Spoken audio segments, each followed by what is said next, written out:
احمد جلد اتم صفحه نمبر 361 کې ابو هريره رضی الله تعالی عنه فرمایي چې نبی اکرم صلی الله علیه وسلم وفرمایل الله تعالی وهغه انسان ته ګوري لا هم نه چې هغه سړی د خپلې ښځې سره د شا لخوا جماع او کوروالی وکړي. او نبی اکرم صلی الله علیه وسلم فرمایي که څوک ښځې ته د شا لخوا څخه راغلی د کفر وکړي په هغه څه سره چې پر نبی اکرم صلی الله علیه وسلم باندې نازل شوي دي. ترمذي جلد 3 صفحه نمبر 360 او سنن کبرا جلد 5 صفحه نمبر 314. په کتاب الفقه على مذاهب الاربعه څلورم جلد 115 کې وایي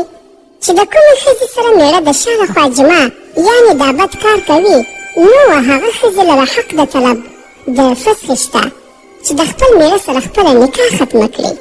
یعنې د دې بد کار له وجې د خپل میړه څخه طلاق واخلي.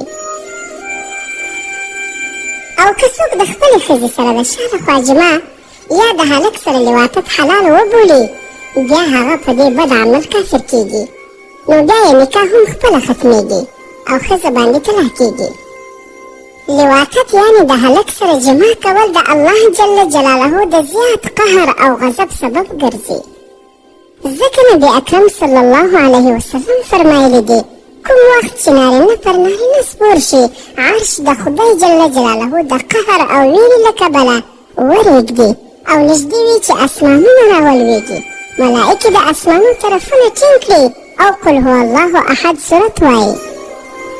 تر هغه وخته پورې قل هو الله احد صورت وایي چې د الله جل جلاله قهر آرام ساتوه.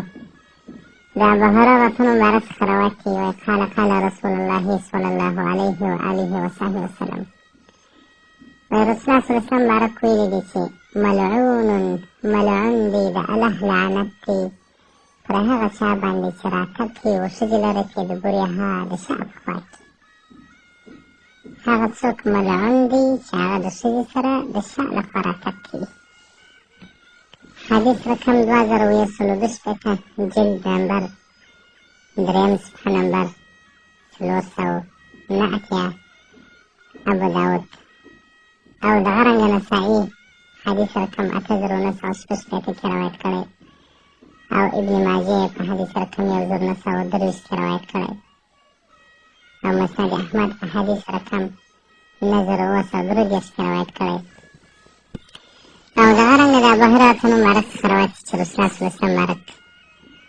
وایي ملعون دی هغه څوک چې راتګ کوي و ښځې لره د شا لخوا. او دغه رنګه د عبدالله بن عباس مبارک څخه روایت اکرم صلی الله علیه وسلم په هر قسم ګناهکارانو کې صرف په بچه بازانو باندې پرله پسې 300 لعنت ویلی دی چې لعن الله من عمل عمل قوم لوط لعن الله من عمل عمل قوم لوط رواه احمد صفحه نمبر 2915. د بچه باز دغه بد او فسق عمل سزا نبی اکرم صلی الله علیه وسلم د ابن عباس د روایت څخه په خپل حدیث کې داسې بیان کړې ده چې چېرته مو دوه نارینه په دغه فاسقه ګناه ګرفتار ونیول یعنې یو نارینه پر بل سپورو نو هغه دواړه سمدستي ووژنئ. رواه الترمذي او ابو داود او ابن ماجه